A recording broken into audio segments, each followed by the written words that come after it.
Magandang gabi. Magandang gabi. Magandang araw po sa lahat. Ayan. Ayan. Magandang araw po. Sabi sa tabi mo, masaya ako, nandito ka ngayon. Parang hindi naman. Masaya ka ba talaga, nandito yung katabi mo? Diba? Supposed to be, wala yan dito, kaya lang binuhay siya ni Lord. Amen? And there's a reason para magpasalamat tayo sa Panginoon dahil ginising niya tayo ngayon. Amen? Sino ito nagpapasalamat, binuhay siya ni Lord ngayon. Amen. Of course, we thank the Lord for that. No po? Ang hirap po pag hindi mo na nakita yung araw na to. Of course, we thank the Lord din kung kukunin niya man tayo, siya naman po yung makikita natin. Amen? Pero alam niyo po, we've been talking about yung ating mind po, having that positive mind, because we can never have yung positive life having that negative mind. No, imposible po 'yon. Bakit? Kasi yung buhay po natin ay resulta lang kung ano yung mga bagay na nilagay po natin sa isip natin. Amen? And bago tayo magtuloy doon, before we dig deeper, samahan niyo po ko, tayo po ay let's declare this. No po? If you have your Bible, samahan niyo po ko at din po i-declare to. Okay, ready? If you have your Bibles, open your physical Bible. Kung nandyan po yung physical Bible nyo, hawakan nyo. Or you have your Bible app, buksan nyo po yung inyong mga phones and grab hold of your phones at samahan nyo po ako, i-declare po natin to. Ready na kayo? Okay, ready? Kayong ready na, sabihin nyo, I'm ready. Okay, ready? Okay, 1, 2, 3, go. This is my Bible. This is the Word of God. I am what it says I am. I have what it says I have. I can do what it says I can do. Today, I will be taught by the Word of God. I boldly confess. My mind is alert. My heart is receptive. And I will never be the same again. In Jesus' name. And all God's people say, Amen and Amen. No, ngayon po, nasa fourth part po tayo ng ating message series na ang title po is Right Mind, Win Life. No, kasi po, we've been talking about having that positive mindset because we can never have a positive life having a negative mindset. No po? At minsan po, may mga pagkakataon po, I don't know sa inyo, na meron po tayong, imbis na tayo po ay sumugod, tayo po ay umaatras. Have you been in that situation? Yung alam mo naman, alam mo, ito na yun kaya lang natakot ka. No, alam mo naman, ito na yung time para lumago na yung ministry mo. Ito na yung time na dadaling ka na ni Lord doon sa next level mo, mapufulfill na yung sabi ng Lord na, you will be fruitful, you will multiply, you will take dominion. Ando na, magko-conquer ka na, magli-lead ka na.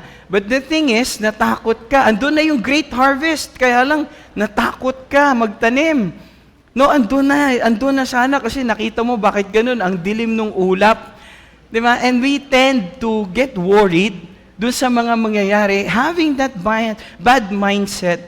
No, parang pag meron tayong takot, baka magkaroon ako ng pangit na grade. Pag nagkaroon ako ng pangit na grade, magiging pangit yung trabaho ko. Pag pangit yung trabaho ko, maging pangit din yung income ko, yung maging kapareha ko rin, pangit din. Hindi kami akma at magkakaroon kami ng pamilya na pangit, magkakaroon kami ng mga anak at yung mga anak namin, hindi ko mapag-aaral kasi yung kinikita ko nga hindi sapat kasi ang pangit nung aking mga nangyari sa buhay ko. At dahil sa pangit yung kinikita ko, kulang pa na pambayad ng utang ko dati. At dahil sa ganun, yung anak ko hindi ko na pag-aral na maayos. Dahil yung anak ko hindi ko na pag-aral, he turned out na naging kriminal siya, nagnakaw siya, pumatay siya. Parang exaggerated yung kwento, no? Pero sinirito naniniwala, yung sinasabi ko, hindi malayo sa katotohanan. Saan na nagsimula? Because having that negative mind, we can never have that positive life. Why? No, sabi po ni Apostle Paul, and I want you to read with me, in Philippians chapter 4, verse 6 to 9. If you have your Bibles po, samahan niyo ako. And if a-flash din naman po dyan sa ating unahan. Ano pong sabi? Sabi ng verse 6, if you have your Bibles, Philippians 4, verse 6 to 9, sabi, andyan na po ba? Ready? Okay. Do not be anxious about anything, but in every situation, by prayer and petition, with thanksgiving, present your request to God. Ano pong sinasabi? Huwag daw tayo mabalisa sa anumang bagay, pero sa lahat ng oras sa sitwasyon, sa pamamagitan ng panalangin, na may pasasalamat, atin daw ibigay sa Panginoon o ilatag sa Panginoon lahat ang ating mga request. At anong sabi? Verse 7, and the peace of God. Sabihin nga natin, peace of God. Hindi po to peace ng mundo, kundi peace na Diyos lang ang kayang magbigay, which transcends all understanding, di natin mapaliwanag, will guard your hearts and your minds in Christ Jesus. Amen. Sino ito gusto ng peace of God? Hindi kayang ibigay ng mundo to. No. And sabi ng verse 8, finally, brothers and sisters, whatever is true, whatever is noble, whatever is right, whatever is pure, whatever is lovely, whatever is admirable, if anything is excellent or praiseworthy, think about such things.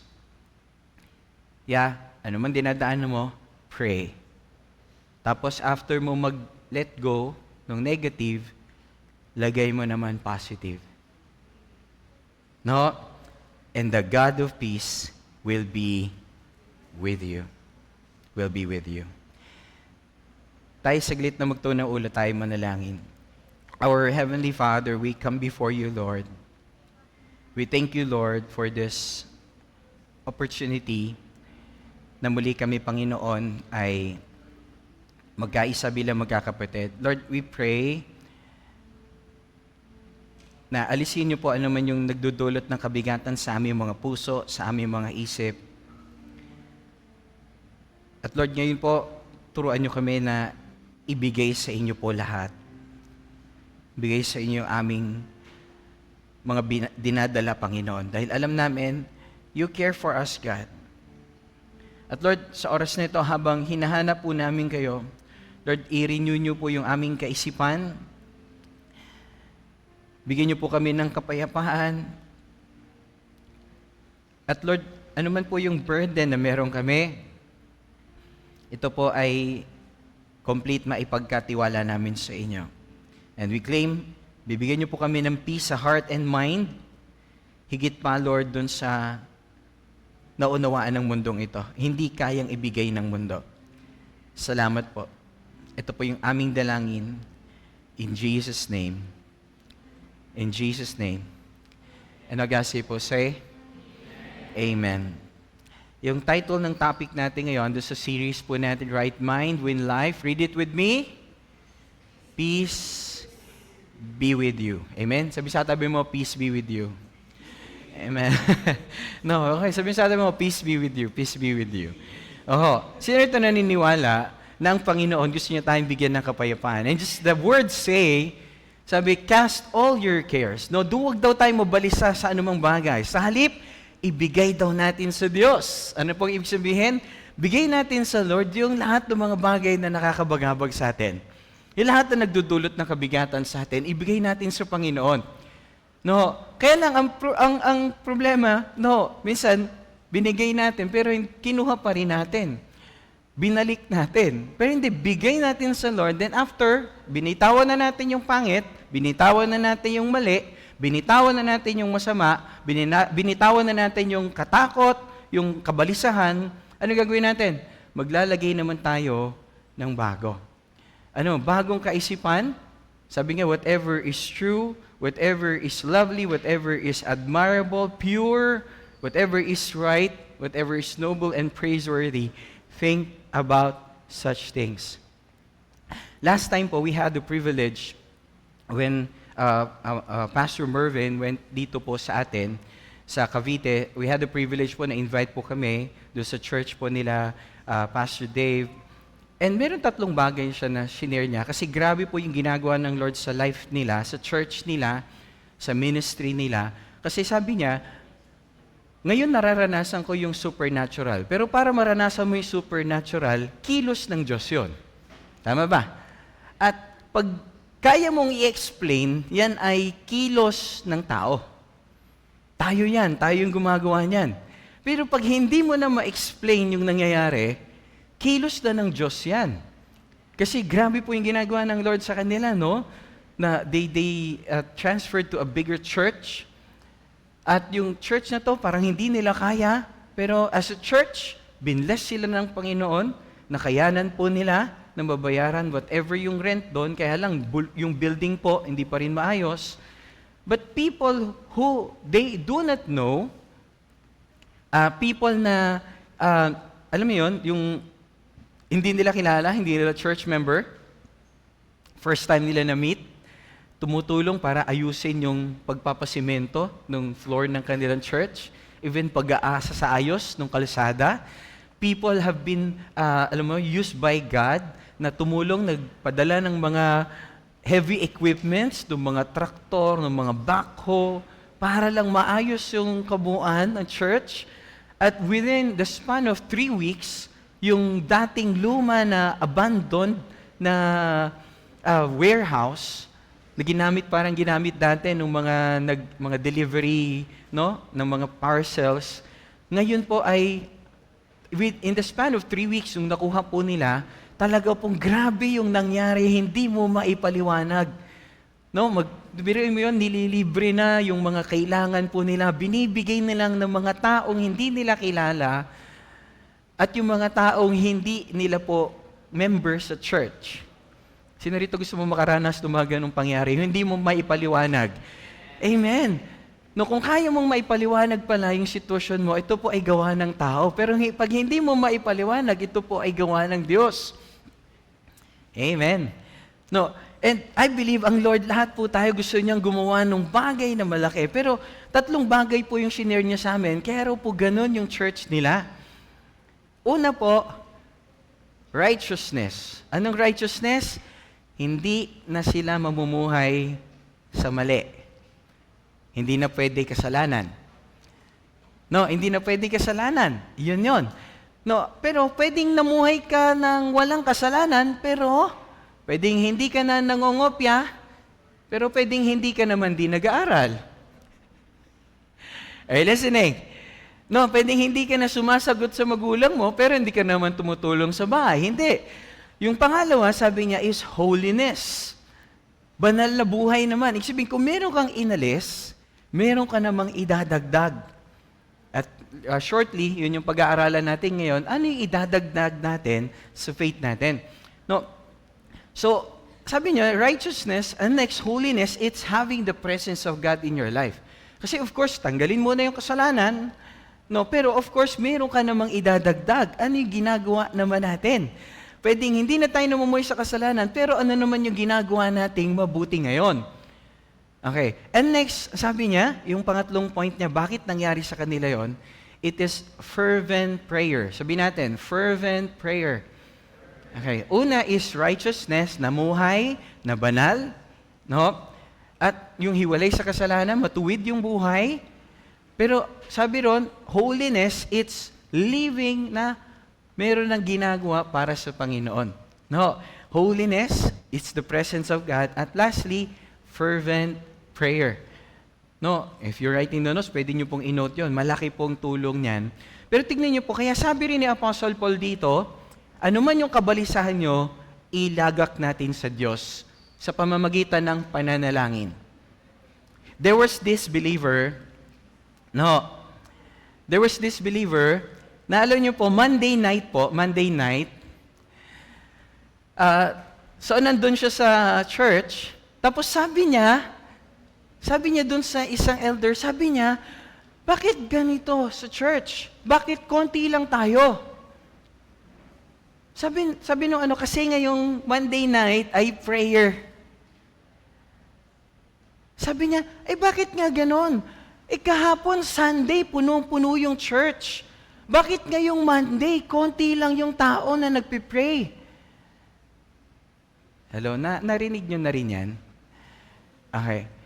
So anong ibig sabihin? Marami palang even believers na nag-a-attend ng church every Sunday, hindi nila nakikita na merong kapangyarihan yung kanilang fellowship with God. Alam niyo po, andun ako sa reading sa Genesis, nakita ko po grabe yung mga tao nag-fellowship kay God. Si Enoch hindi namatay dahil nag-fellowship sa Lord. Kinuha na siya ni Lord.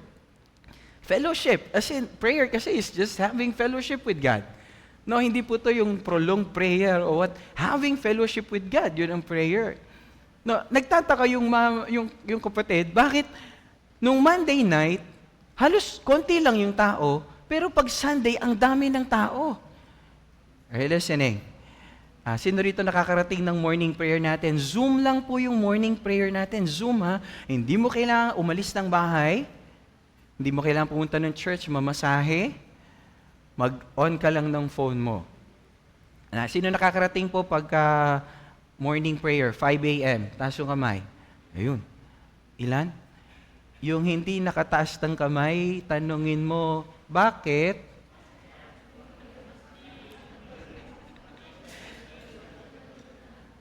Sino taniwala may kapangyarihan sa pananalangin? Kaya lang ang tanong, how many of us really, intentionally, pray? Hello po. And Jesus even said, when there are 2 or 3 that gather in my name, pag may 2 o 3 na nagtipon sa aking pangalan, andun ako sa kalagitnaan. Okay, sabi ng iba, Pastor, ang aga naman po kasi, 5:00. Oy kapatid, good news. To tell you, meron din po tayong 7 p.m. na prayer. Zoom din po. You don't have to go sa church. Ano oras po? 7 p.m. Taas yung kamay, nakakarating ng 7 p.m. Parang same hands. O yung di nagtaas ng kamay, sabihin mo, bakit? Guys, if you believe in the power of prayer, if you believe that miracles happen when we pray, bakit? Wala tayo doon. Amen? Are you listening? No, sabihin sa katabi mo, see you po. See you tomorrow morning. Yan. Kung hirap ko gumising sa umaga, see you 7 p.m. Monday to Friday. Hello po mga kapatid. Actually, may Saturday pa yan, yung kaugnay natin, no? With our Cavite Network. Pero tingnan natin, no? Balikan natin. Let's talk about worry. Why do we worry? Kasi alam niyo po bakit? Most of our life is moving in the direction of our strongest thoughts. Ikaw, ako, tayo ngayon, base dun sa lahat ng mga bagay na dumaan sa isip po natin. No, tayo po yung resulta niyan. Good news, kung good thoughts, maganda mangyayari. Pero kung bad thoughts, negative din naman. No po. Alam niyo po, sa ating pong brain po natin, there is this small part of the brain na almond shape, kaya po siya tinawag na amygdala. No, yung amygdala po, it is a part of our brain. Ito yung fight or flight. Ito yung pag nakakita ka ng ahas, yun yung, alam mo yung reaction, whatever, tatakbo o tatakas, yan yung amygdala, siya talaga yung responsible for that. At siya yung nagsisend ng adrenaline sa atin kung tayo ba ay tatakas, tayo ba ay aalis doon sa lugar na yun, whatever, no? Okay. And, tingnan po, and part siya ng brain natin at siya yung wired para tayo ay doon sa survival, no? Para mabuhay tayo, para maligtas tayo. Fight or flight. Andun yung kanya pong bahagi.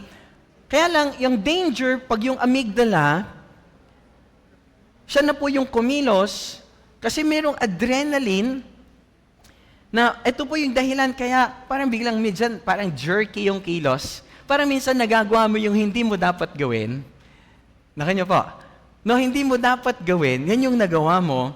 Okay. At ang problem kasi sa amygdala, no, hindi siya objective, subjective siya. Hindi na siya nag-a-analyze at nakabase siya kung ano yung nakasanayan mo dati. Naalala niyo yung tiniskas natin last time, yung mga neural pathways? na kung parang yung damo na dinadaanan mo, nawawala yung damo dahil yun yung palagi mo nadadaanan at eventually, nasanay ka na ron, though meron naman talagang tamang dinadaanan. No? Okay. So, kaya tingnan natin, yung amygdala po, siya yung responsible for us to give us that trigger to fight or flight. Sino rito po ito? Pakita ko sa inyo tong next. Sumikat po to, alam niyo yan? 13 anyos nakaligtas sa pagdukot ng puting ban sa Caloocan. And I believe all over the Philippines, merong scare na nangyari dyan. Sino rito po, meron dumating yung time, nagkaroon ka ng fear, pag merong puting ban. Hello po? Right? No, pag may puting ban, nag-grupo kayo, no? Oo. Kaya lang, sino po nakakakilala dito sa next picture na papakita ko? Lalo pag ganyang ban yung tumabi sa'yo, pamilyar? Pamilyar, no? Sana si pastor ang driver. Di ba? Kaya lang, alam nyo po ba, there was this time, no? Dala-dala yung puting van, yung i-van, yung Isuzu, no? Grabe. Yung isang grupo ng mga bata na naglalaro, natapatan sila ng sasakyan, full tint, di ba? Wala kang makita sa loob. Ano nangyari? Nagtakbuhan sila. Kasi bakit huminto yung puting van pero may kukunin lang talaga? Natakot sila po. Bakit na andun yung puting van? Why? Kasi yung amygdala nagsasend ng signal, there is danger pag merong puting van. Amen? Yung iba sa inyo, kahit hindi na puti yung van, natakot pa rin. Baka pinintahan lang yan. Masamang loob, baka isoli ako, butas na yung tagiliran ko, wala na akong kidney, may laman na akong pera. Hello, naalala niyo yan, yung mga balitang yon, di ba? So, di ba po, kung titignan niyo po, it's the responsibility of amygdala para magkaroon pala tayo ng ganong takot. At minsan po, no, dahil sa nadadaanan natin yon, nagkakaroon tayo ng, alam niyo yun, parang nagiging defense mechanism natin. It's normal. Not nagkakaroon po tayo ng challenge because of that. Pero alam niyo po, nakakatuwa kasi yung brain natin, hindi lang amygdala. Tingnan mo yung katabi mo, naniwala ka yung brain niya higit pa dun sa almond lang. Ha? Tingnan mo yung katabi mo. Naniwala ka ba mas malaki pa sa almond yung brain niyan? Amen. Yung brain niyan. May mga ibang parts pa po, nakasama nung amygdala. No, tingnan mo, buti naniwala ka ba yung katabi mo, malaki brain yan? Higit pa sa almond, di ba? Okay? Tama. Buti na lang, amen. Meron po siya na prefrontal cortex, and let's see this picture, no? Yung prefrontal cortex, siya naman yung nag-synthesize ng message galing doon sa impulse ng amygdala, at sabi niya, hindi, ano lang yan? Ito lang yan, ganito gawin natin dyan. No? Na instead of negative yung magiging reaction, nagiging positive. Yung amygdala kasi, doon sa nakasanayan mo na. No, but salamat doon sa prefrontal cortex na I believe lahat dito meron. Gumagana. Amen? Sabihin mo sa katabi mo, gamitin mo yung brain. Mahirap kasi pag binenta, Pastor, gusto ko kasi pag binenta yung brain ko mahal. Bakit mahal? Kasi pastor, slightly used. Ganun ba yun? Hindi po, maganda, gamit na gamit. Amen? Pag hinarap natin kay Lord, gamit na gamit to Lord. Amen? Tama po ba? Pero tingnan po, yung prefrontal cortex, no, siya yung nagbibigay yan yung logic part ng brain. No, naayos yung ating yung ating reaction dun sa situation.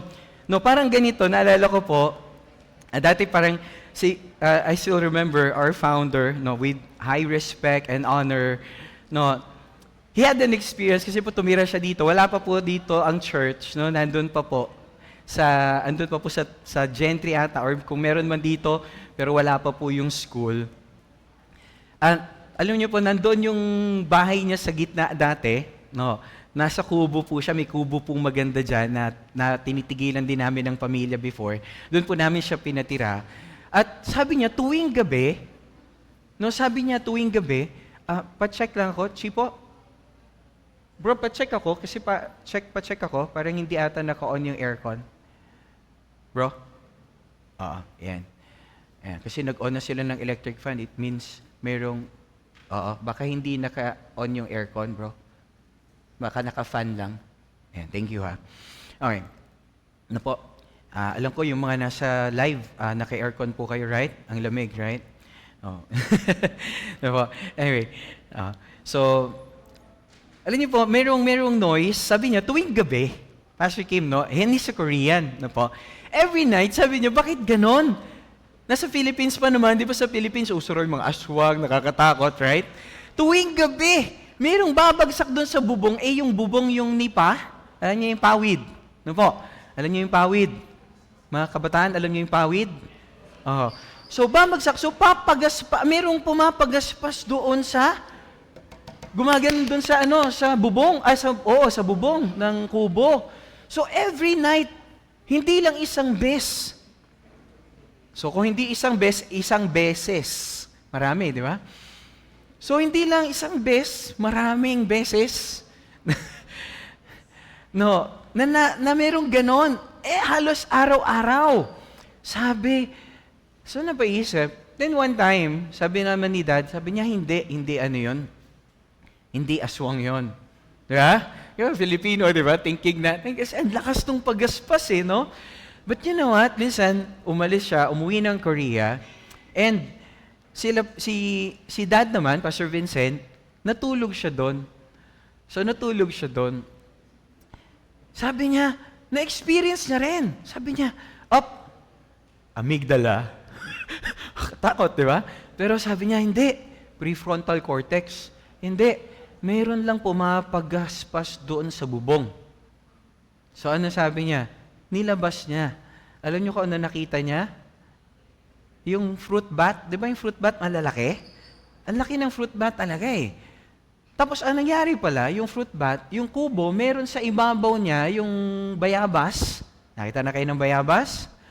May puno ng bayabas na ang tangkad na ang daming hinog na bunga. At every time na yung paniki, kakapit doon sa bayabas, dahil sa hinog, ano mangyari? Mahuhulog siya ngayon, at pag nahulog siya doon sa bubong nakatalikod, so pag pumagas pa siya, imbis na siya ay makaalis, lalo niyang ipinupush yung sarili niya papunta doon sa bubong na nagkukos nung ingay gabi-gabi. Andyan pa ba kayo? Ano man yung kinakatakot mo, baka paniki lang.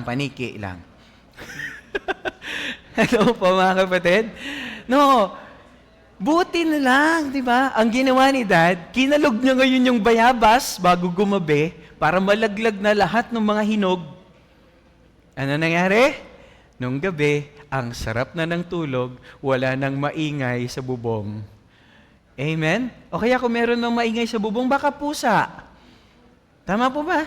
No? O baka kapitbahay mo, nag-moonbaiting. Hindi pala sunbaiting, moonbaiting. No? Alam po mga kapatid? O baka may kumakalos ko sa bubong. Minsan, dito po meron. No, dito kasi nakakaakyat yung dagang bukid.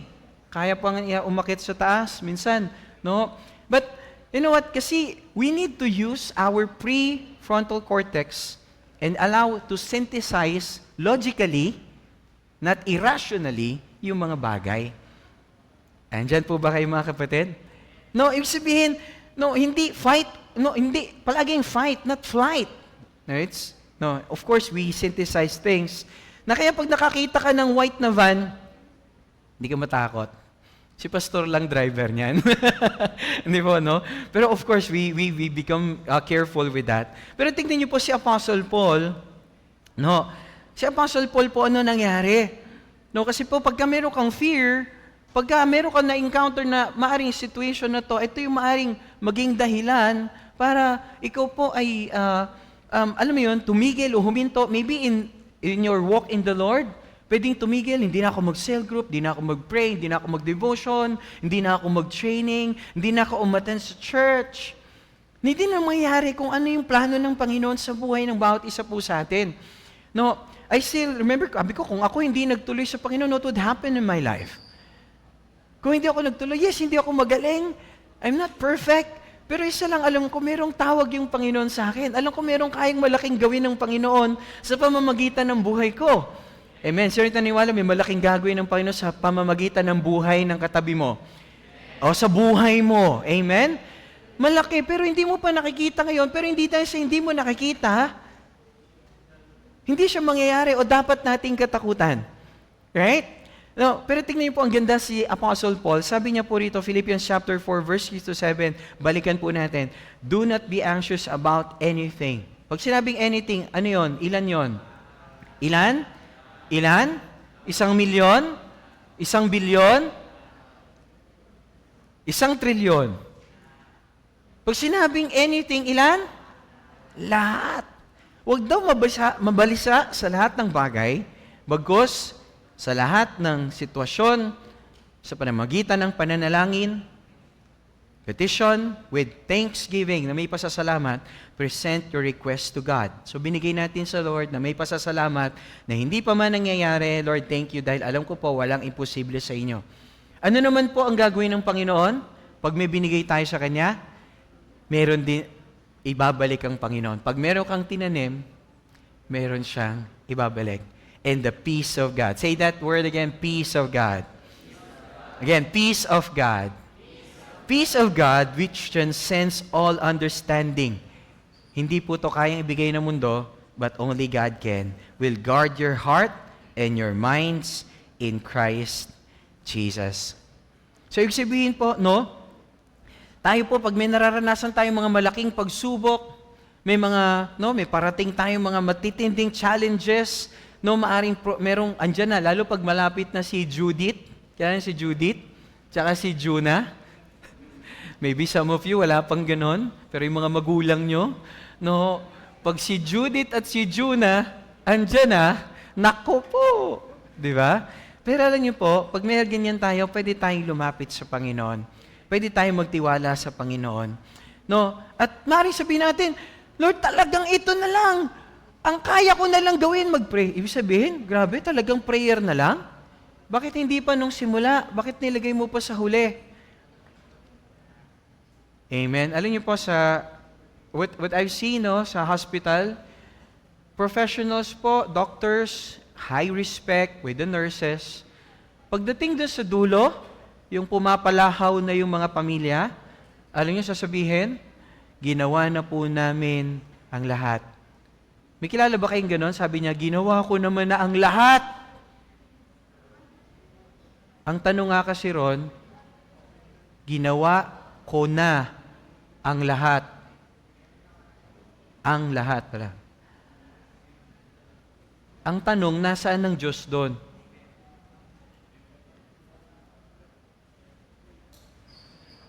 Sabi, tumawag na po kayo. Milagro na lang ang makakapagpagaling. Bakit dun sa dulo, bakit hindi nung simula pa lang? Remember, as I've always tell you, prayer is not our last resort, but our first priority. Hello po mga kapatid. Diyan po ba kayo? Okay. Prayer is never our last resort. It is our first priority. Why? Prayer is powerful. Prayer can change lives. No? Hindi po natin ihuhuli yung prayer. Hindi natin last line of defense po yan. First line of offense. Yan yung opensa po natin laban sa anumang gawa ng kaaway. Sabi nga ng Hebrews, we can boldly come to the throne of grace of God. Pwede tayong lumapit sa trono ng biyaya ng Diyos. Binigay na si Jesus, wala na siyang hindi kayang ibigay. Amen? No, sabi rin ni James, hindi tayo nakakatanggap kasi hindi naman tayo humihingi. Are you listening? No, kaya tingnan niyo po, napakahalaga ng prayer. At alam niyo po, yung prayer, hindi lang siya nag-move ng kamay ng Diyos, pero prayer also changes the chemistry of our brain. No, yung brain po natin, kung makita niyo yung brain po natin, maalala niyo po yung in-illustrate natin noong mga nakaraan, yung brain po, may mga neural pathways na babago yung takbo ng isip natin. It's because we learn to pray. Ay, listening, no? Nababago yung neural pathways natin because we spend time in prayer. No, ang alam niyo po, nakakatuwa, ilang dekada po yung mga neurologists, naniniwala sila na yung utak po natin ay nagbabago after adolescence. No, after adolescence, sino rito po nagpapasalamat dahil after 15 years old, nabago. May mga ano pa ba rito? 15 below? Wala na? Okay. Salamat. Sino rito nagpapasalamat? Yung brain natin nagbabago, yung isip natin nagbabago after 15. Ako nagpapasalamat po kasi nababago yung way of thinking natin. No, nagbabago po tayo at nagbabago rin yung brain natin. Kasi nagre-rewire po siya, ang tawag po doon ay neuroplasticity. No, so sabihin, yung brain po natin nagkakaroon ng pagbabago, salamat na lang after adolescence. But you know what? Sabi nung neurotheology din, neurotheology, of course, it's the study of God in our brain, no? Coupled yung spiritual neuroscience natin. Alam niyo po nakakatuwa, studies na relationship ng ating brain, no? Yung belief natin sa Diyos, merong nangyayaring pagbabago. Yung prayer daw po, nagbabago ng isip natin. Merong changes na nangyayari sa brain natin every time that we pray. And there's this doctor na nag-study po nito, yung author po ng book na si Dr. Caroline Leaf, sabi yung Switch on Your Brain, yung book niya po. Ano sabi ron? It has been found that 12 minutes of daily focused prayer. Gaano katagal? 12 minutes lang of daily focused prayer over an 8-week period, yung araw-araw, 12 minutes for 8 weeks, that is 2 months, can change the brain to such an extent that it can be measured on a brain scan. Hello po? Grabe, no? Yung effect pala nung prayer, effect pala nung yung brain natin nakawire sa Diyos, na for 8 weeks lang, for 2 months, tuloy-tuloy, 12 minutes, sa loob ng 8 weeks, nagbabago pala yung brain natin, of course, for the good, at even brain scan na monitor po yun. Hello po? Ibig sabihin, meron nagbabago every time that we pray. Nare-renew yung mind natin, natatransform yung mind natin. Natatransform yung brain natin, yung way of thinking natin, and we believe that right life can never happen having a negative mind. Amen?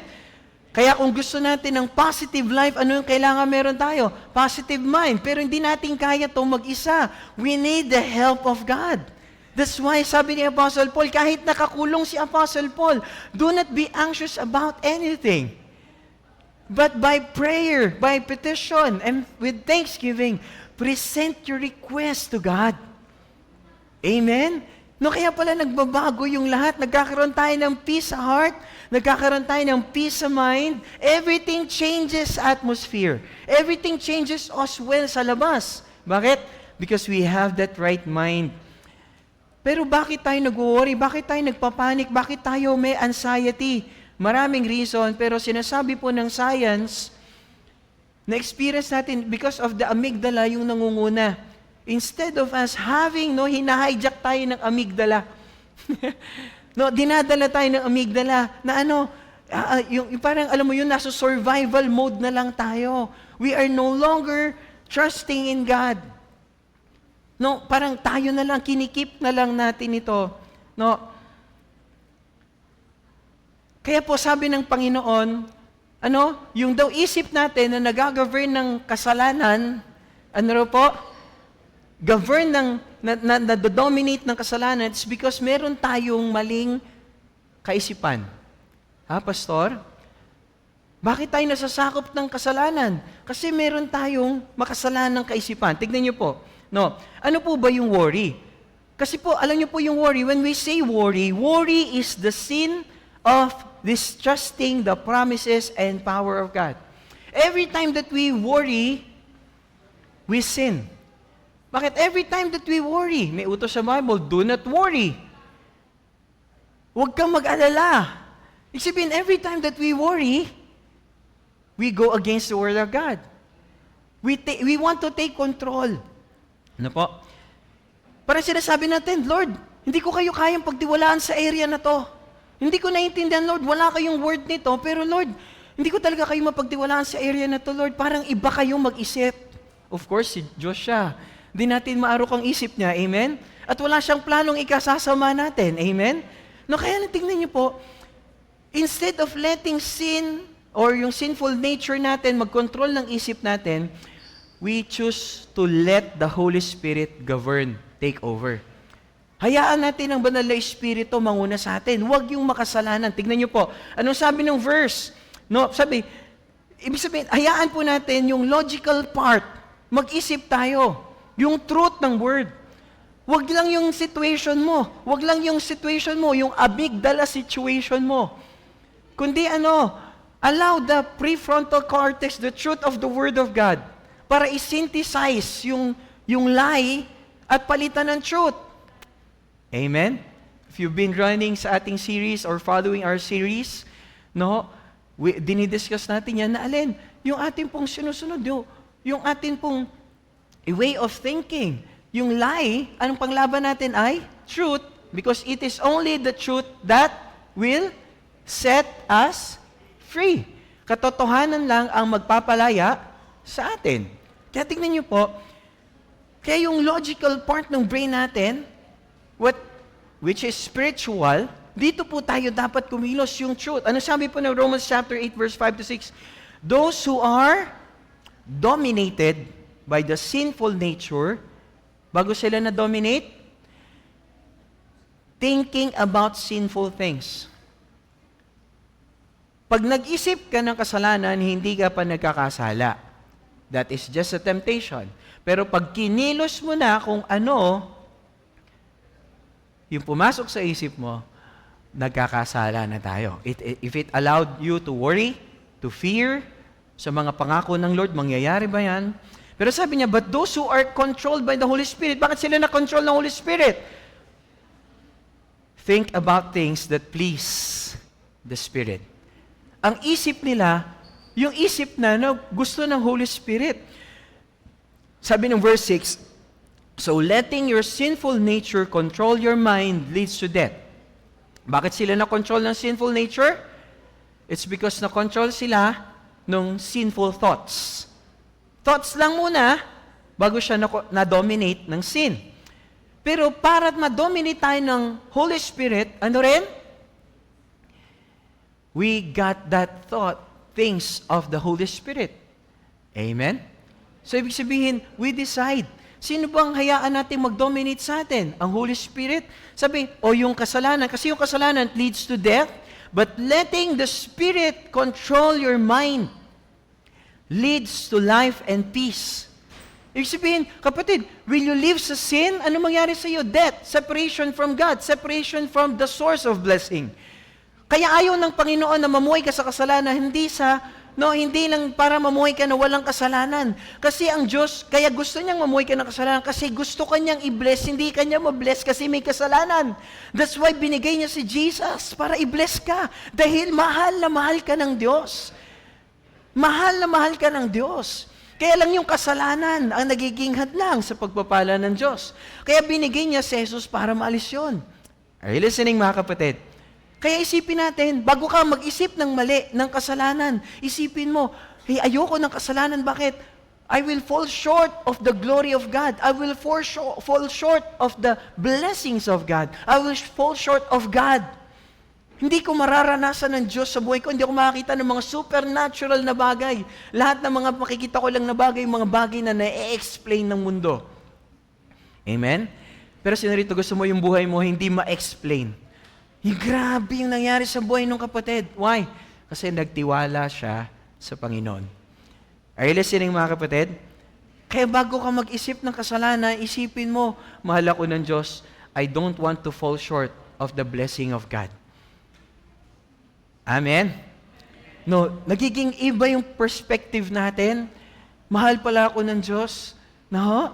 Sabihin, gusto niya lang pala akong i-bless. No, and I fall short of God's blessing because of sin. Kaya ayoko na ng kasalanan. Amen, mga kapatid? No, Kaya ibig sabihin, ayaw mo na ng mga secret na mga bagay. Alam mo, pag mayroong kasalanan, mayroong problema kasi galit ang Diyos sa kasalanan. Hindi siya galit sa'yo. Mahal na mahal niya tayo. Pero galit siya sa kasalanan. Bakit? It separates us from God. Kaya sabi po ni Apostle Paul, di ba, nung mga nakaraan nating tinalakay, take captive every thought and make it obedient to Christ. Ibig sabihin, yung prefrontal cortex, just like us, we can take captive yung binibigay ng amygdala na pwede nating baguhin to and we give it to God. Lord, I give it to you. Yeah, Lord, totoo, meron akong ganitong sitwasyon, pero ang truth talaga, yung salita ninyo, yung pangako ninyo, ngayon lang to. Sabi mo sa katabi mo, ngayon lang yan. Amen. No, at tingnan nyo, I'd like to show you this. Bro, please. No, tingnan nyo po rito.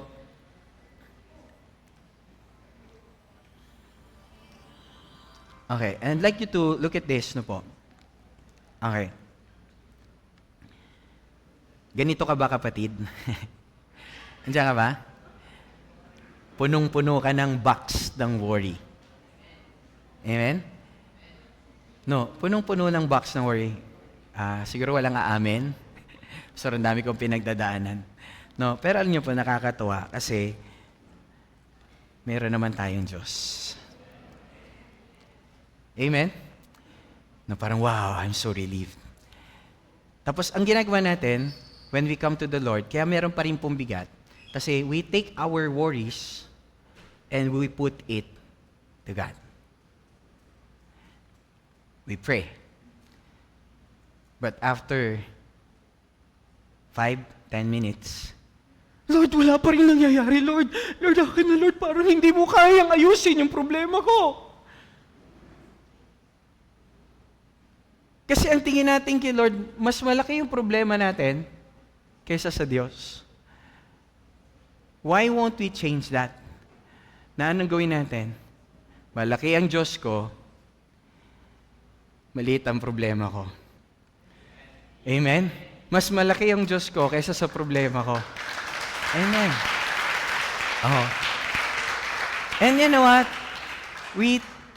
But the problem is, we take our worry with us. We roam around, no po? We take our worries. Ako po, as a pastor, di ba? What's my worry? Pag yung wife ko, lumapit at sabi niya, Judith at Juna. Hello po mga kapatid. No, pero we pray, hindi aabot yung ganon. Right? Bago dumating, may pambayad na.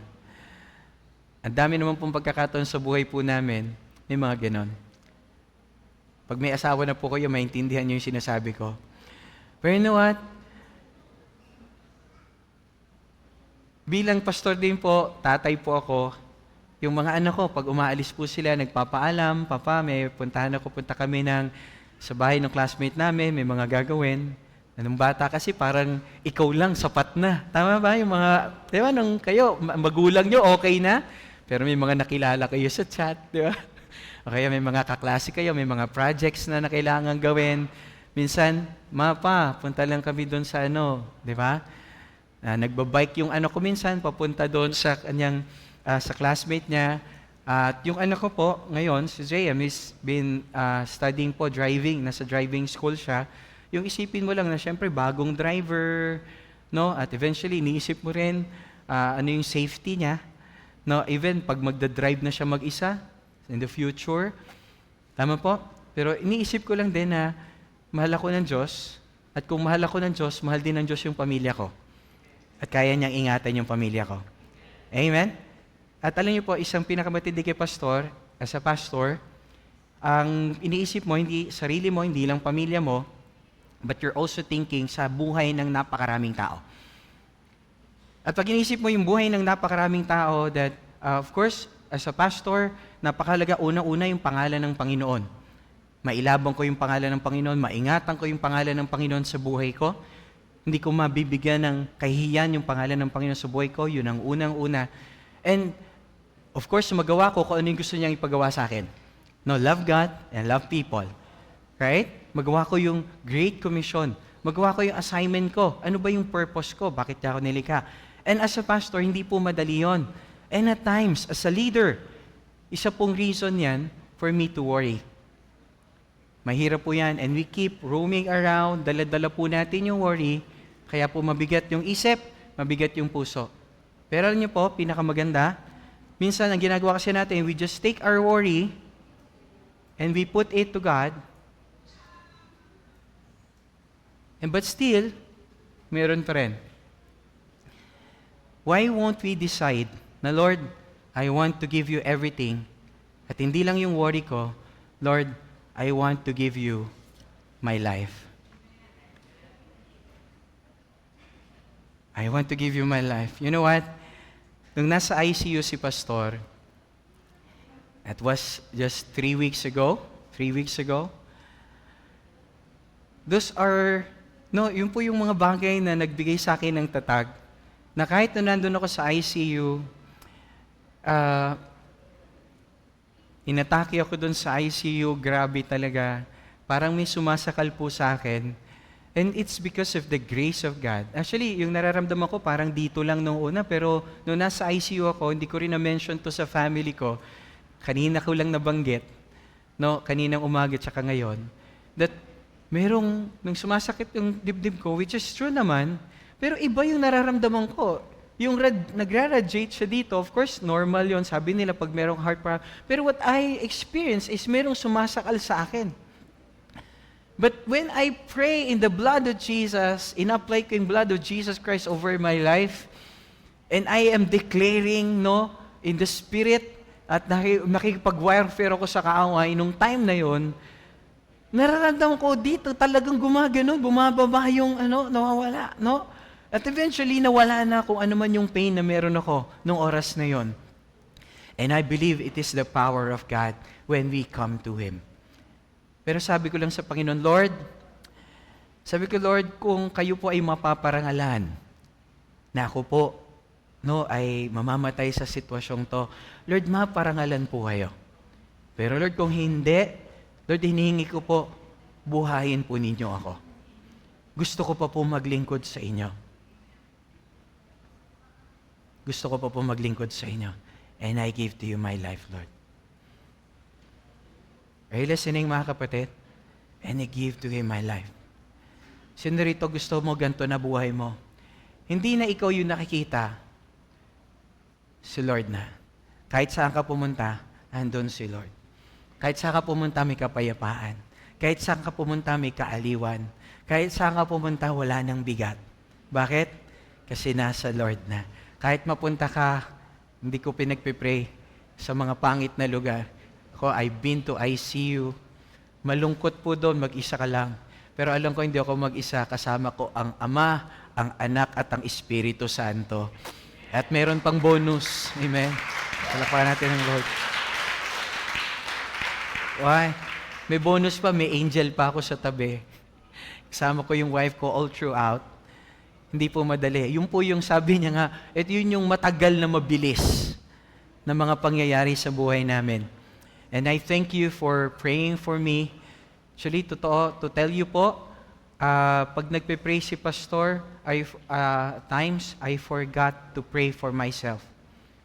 I pray for you, I pray for the ministry, I pray for the leaders, and at times I forget to pray for myself.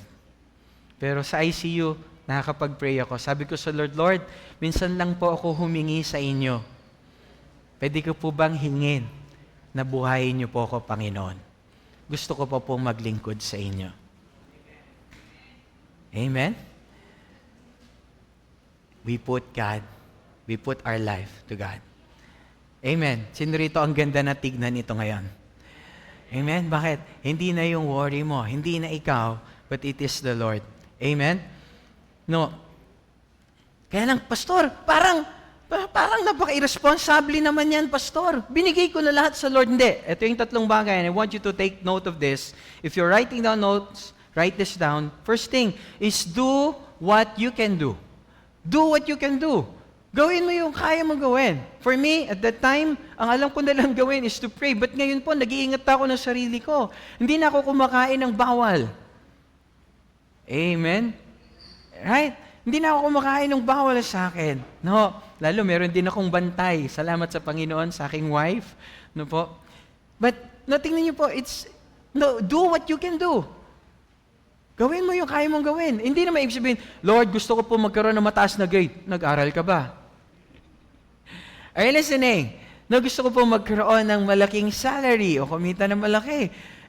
Late ka pumasok. Sumasagot ka pa sa boss mo. Hindi gawin mo. Maging magalang ka sa boss mo. Pakita mo yung eagerness mo talaga. God will promote you. Amen? Kung hindi man yung boss mo, si Lord, may magandang gagawin sa'yo. Dahil natagpuan kang tapat sa maliit, pagkakatiwala nga sa malaki. Amen? Dahil pangako ng Panginoon. Do what you can do. Kain ka ng tama. Mag-aral kang mabuti. Gusto mo yumaman, mag-budget ka rin. Huwag kang gumastos. Amen? No. So, ibig sabihin, do what you can do. Pangalawa, if you're writing notes, sulat niyo po ito. Give God what you cannot do. Bigay mo na sa Diyos yung hindi mo kayang gawin. Lord, ginawa ko na po yung lahat na sabi niyo gawin ko at kaya kong gawin. Lord, pinagkakatiwala ko na po sa inyo yung lahat. No, si Pastor po, no, pag meron pong opportunity, nakakain kami ng avocado, favorite ko po yung avocado, I always keep yung seed.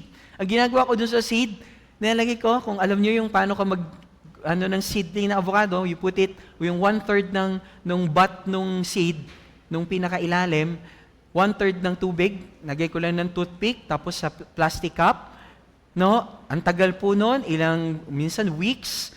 Ngayon po, marami na akong seedling doon sa taas. No, yun yung mga ginagawa ko pag ako nasa bahay, no? Time of, para magkaroon ng, no? At, alam niyo, nakakatuwa kasi ngayon po malalaki na sila.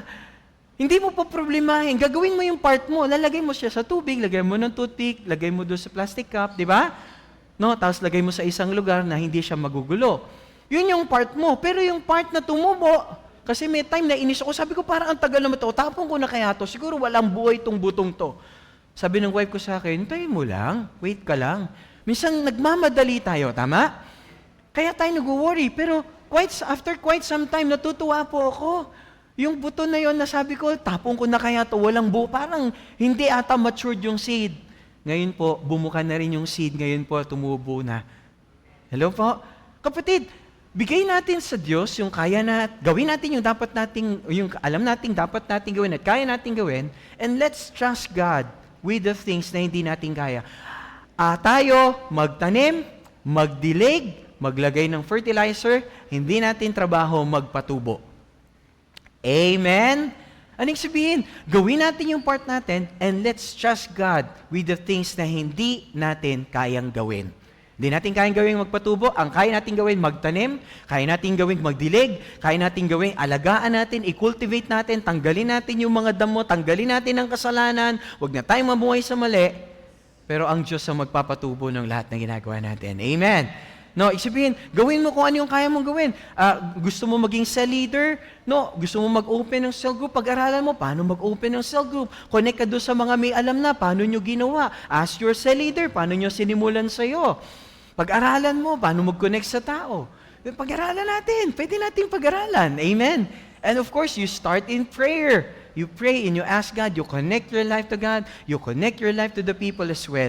Then eventually, makikita mo, merong mangyayaring pagbabago. Bakit? Ang Diyos ang nagpapatubo nito. As a pastor, hindi ko po kayang kontrolin ang lahat dahil po tao ang nasa church.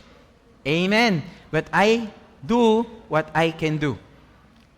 And I just leave to God kung ano yung kaya niyang gawin. Pangatlo, sino rito gusto yung ayaw ng stress, ayaw ng worry? Okay, pangatlo, trust God no matter what. Pagtiwala mo ang Panginoon, kahit ano nangyari, trust God. Kahit anong sitwasyon, kahit hindi pa in-answer yung prayer mo, kahit parang nagtatagal, trust God. Parang ito na yung timetable, dapat tumutubo na to. Trust God. Pagtiwalaan mo pa rin yung Panginoon, parang wala pa rin nangyayari sa pamilya namin, sa relationship namin. Just trust God. Are you listening, mga kapatid? Parang wala pa nangyari sa finances namin. Nagbibigay na naman ako sa Panginoon. Trust God no matter what. Amen. Bakit? Yung timing natin iba sa timing ng Diyos. Yung way natin iba sa way ng Diyos. Tama po ba?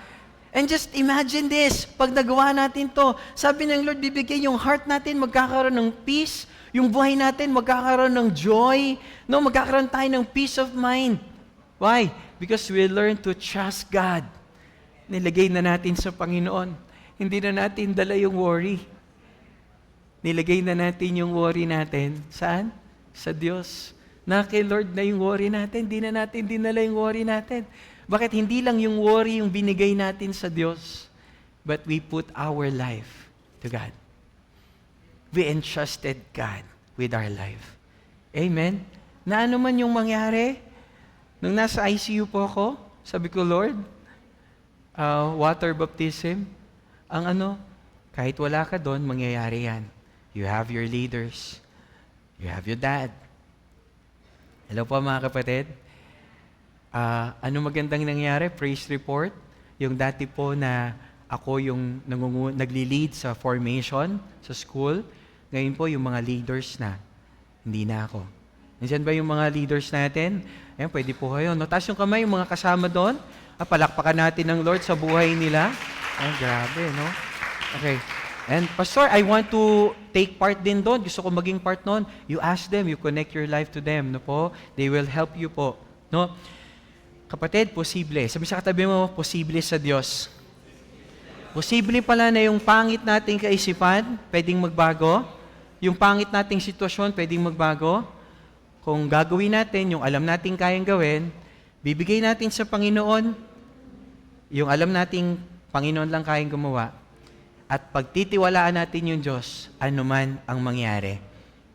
Are you listening? And just to recap, yung mga nangyari po, dinalaki natin nakaraan, if your life is moving in the direction of your strongest thoughts, do you like where you're going?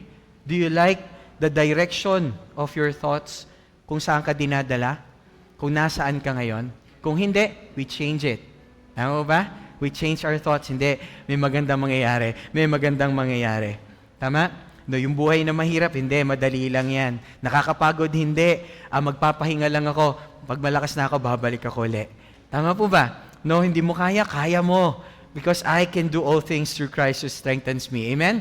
No, hindi natin kaya kontrolin ang lahat ng mga bagay na naisip natin, pero pwede natin kontrolin yung ginagawa natin.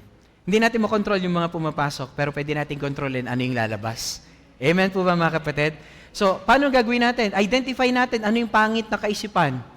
Ano naman yung truth na pwede nating ilaban doon. Kasi yung kasinungalingan, ang panlaban truth, because it is only the truth that will set us free. Amen? No, ibig sabihin po, napakahalaga kaya po, napakahalaga may devotion tayo because we write it, and when we write it, we think it, at when we think it, we confess it. Napakahalaga po, ikino-confess natin. Tama ba? In the Revelation, anong sabi ran? No, they conquered it by the blood of the Lamb and the word of their testimony.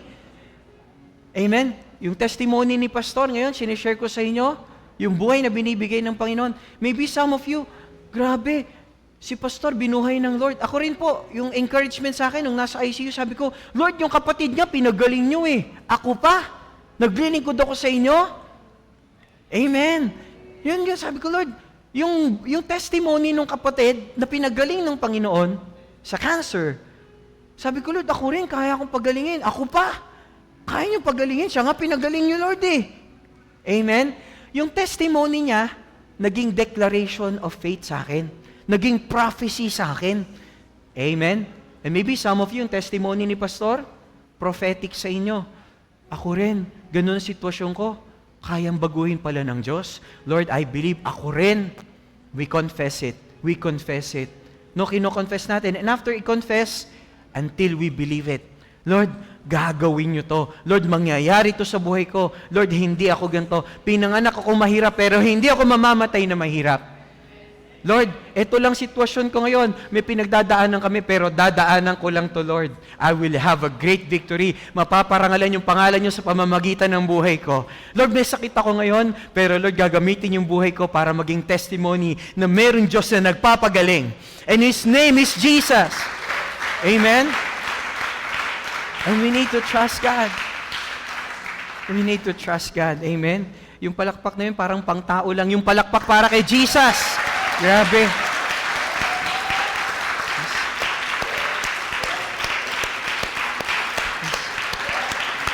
Thank you, Lord. Pinapakalaga, we need to identify the truth. When we identify the truth, we write the truth down. We meditate on it, we think it, we confess it, until we believe it. We make it a habit. Amen? Doon tayo palagi dumadaan. No? Kaya napakalaga, isipin natin, Lord, pwede natin i-declare, Lord, kayo po ang una sa buhay ko. Ako ay nilikha para maglingkod. Yung katawang to ay hindi para sa karamdaman, kundi yung katawang to ay para sa paglilingkod. Amen? Pwede natin i-declare, Lord, ako po ay isang disciple and I am a disciplined person. Lord, kaya ko pong gawin yung mga bagay na to. Si Hesus Kristo namumuhay sa akin, and I grew stronger in faith every day. Na Lord, yung mga desire kong mali, kaya ko mapagtagumpayan dahil si Kristo ang nangunguna sa akin. Lord, I grow closer to Jesus every day. I grow in faith every day. Lord, I have the mind of Christ. I am creative. I am innovative. I can do all things through Christ. I am focused, Lord. I am blessed beyond measure. Amen? No, Lord, because the Holy Spirit is living in me. Because of Jesus Christ. Amen? I-declare natin ano yung totoo. We write it. We confess it. We believe in it. Amen? No, gagawin natin po yan. Kapatid, hindi ka hostage ng sitwasyon mo. Hindi ka hostage ng unhealthy thoughts. Yung weapon natin, hindi weapon ng mundo. We have a weapon to demolish strongholds. Amen? You have divine power to demolish strongholds. Kaya mo yan. Sabi sa tabi mo, kaya mo yan. Every thought that makes itself up against the knowledge of God. No. At yung worry, hindi natin master. Ang master natin sino? Si Jesus Christ. Amen? At siya yung nag-guard ng ating soul. Hindi tayo alipin ng mga bad habits. Hindi tayo alipin ng ating addiction. Bakit? Nirescue na tayo ng Lord from darkness to light. From the kingdom of darkness to the kingdom of Jesus Christ. Amen? Yeah, totoo po, may mga bagay tayong hindi makontrol. Pero ano po? Pwede nating i-frame it. Tama po ba? Pwede nating i-frame. No, tingnan natin. Pwede nating baguhin. Ano nakikita natin? Para may area na madilim. Pero pwedeng doon tayo nakatingin. Pwedeng doon nakalagay yung frame natin. Pero pwede namang yung frame natin nandoon sa liwanag. Pwede natin sabihin ng pangit ng buhay, wala nang mangyayari, katapusan ko na. Pero pwede nating sabihin, merong liwanag kay Jesus Christ. We don't interpret God because of our situation. We interpret our situation in the goodness of God. Pinagpapasalamat natin, Lord, salamat, yun lang ang nangyari. Salamat, Panginoon. Andyan po kayo, buhay pa ako. Amen? We need to cover everything that we do in prayer. Sabi mo sa katabi mo, see you sa prayer. See you sa prayer. See you sa prayer. But I believe may mga cell groups po. You've been praying sa cell groups. And it's a good thing. We come to the Lord, we pray. Tama po ba? Kasi sabi ng Panginoon, do not be anxious about anything. About anything. Ibig sabihin, ano man yan, may care si Lord dyan. Ang liit lang nito, Pastor. No, just share it to your group. Share it to the Lord. Share for yung mga people na accountable sa'yo. They will pray for you. We will pray for you. Because God loves you and we love you. We care for you. No, in everything, by prayer and petition, present your request to God. Present your request to God. And the peace of God, which transcends all understanding, will guard your heart and will guard your mind in Christ Jesus. Amen? Sino rito gusto po ng kapayapaan sa puso at isip? Sa oras po nito, allow natin si Lord, empower niya tayo para mawin natin yung laban natin sa isip natin by the truth of His Word. Because only the truth shall set us free. Tayo po'y saglit na magtuon ng ulo, tayo magpikit ng ating mata. And let's come to the Lord. Let's come to the Lord. Yes.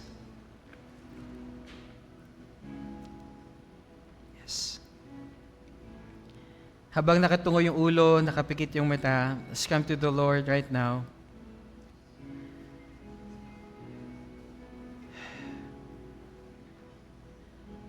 Habang nakatungo yung ulo, nakapikit yung mata. Right now, hindi ko po alam kung ano yung pinagdadaanan mo, ano yung kabigatan na meron ka ngayon, whatever is causing that. Pero isa lang alam ko, nagbibigay ng kapayapaan ng Diyos. Yung kapayapaang hindi kayang ibigay ng mundo. Kaya sa oras na ito, kung meron kang battle in your mind na nagdudulot na bigat sa isip, bigat sa iyong puso, sa iyong dibdib, sa iyong pagkatao, alayaan mo yung truth ng salita ng Diyos mula sa Panginoon by the power of the Holy Spirit to free you sa oras na ito. Ngayon, lalabas na tayo doon sa kasinungalingan na dulot ng kaaway at lalakad na tayo sa katotohanan ng Diyos.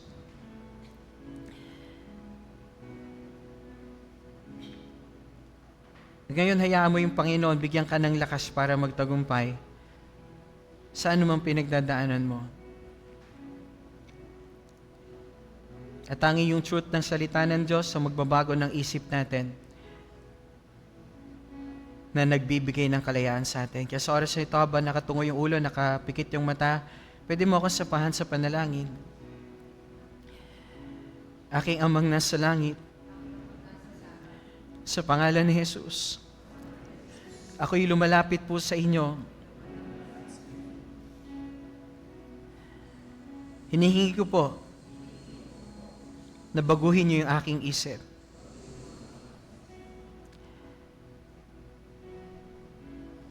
Alam niyo po kung ano yung nagdudulot ng kabigatan at kaguluhan sa aking isip. Hinihingi ko po, alisin niyo po yung anumang takot, anumang kabalisahan. Tulungan niyo po ako na ibigay na sa inyo yung lahat ng takot, kabigatan, kabalisahan, kalituhan na dinadanas ko ngayon. At ngayon, binibigay ko na po sa inyo. Habang nakatungo yung ulo, nakapikit yung mata ng lahat, just imagine that you have that box. God is in front of you, your God box. And you're putting not just your worries, pero nilalagay mo yung buhay mo sa kamay ng Diyos. And right now, symbolically gagawin natin. Pwede ba nating ilagay yung ating mga kamay sa ating unahan ngayon? As if you are pouring out everything sa Panginoon, sa kamay ng Diyos.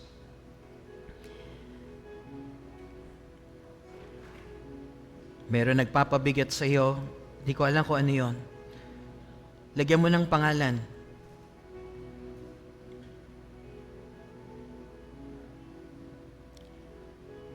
At sabi mo sa Panginoon, Lord, binibigay ko na po sa inyo yung kabigatang ito. Lagyan mo ng pangalan kung ano man yon.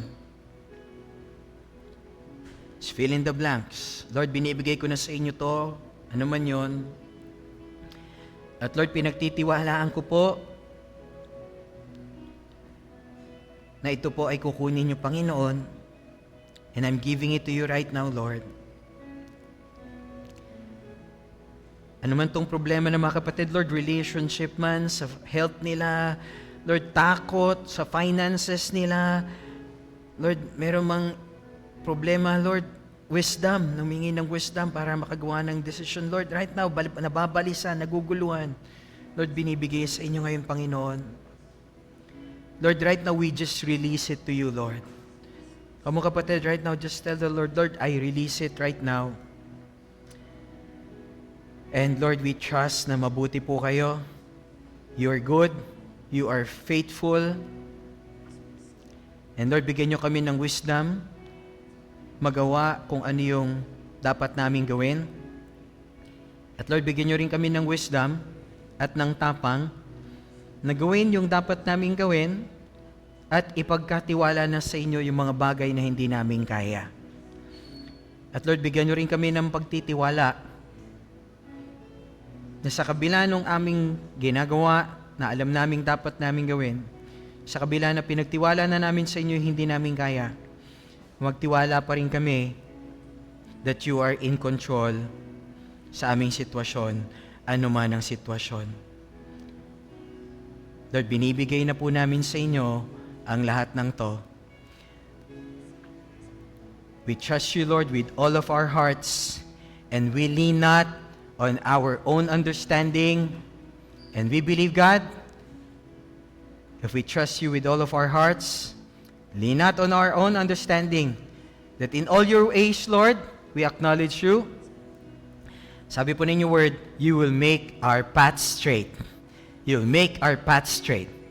Claim it, kapatid. Lord, thank you, thank you, thank you. At pwede ba ngayon, nirelease na natin sa Lord, anong sabi ng scripture? Merong ibibigay ang Lord. Pwede ba nating lagay yung ating kamay sa ating dibdib, kanang kamay sa ating ulo, and right now, just tell the Lord, Lord, I receive the peace of mind, the peace in my heart, which transcends all understanding. Yung kapayapaan na hindi kayang ibigay ng mundo, ay akin pong tinatanggap ngayon. Salamat po, Diyos. Gamitin niyo po yung buhay ko na maging pagpapala rin sa napakaraming tao. Maging blessing sa mga taong katulad ko may pinagdaanan. Maranasan din po nila, Panginoon, yung pagpapala niyo kung paano niyo ako tinulungan. Salamat po, Diyos. Thanking you, Lord, in advance and claiming the victory in Jesus' name. In Jesus' name. In Jesus' name.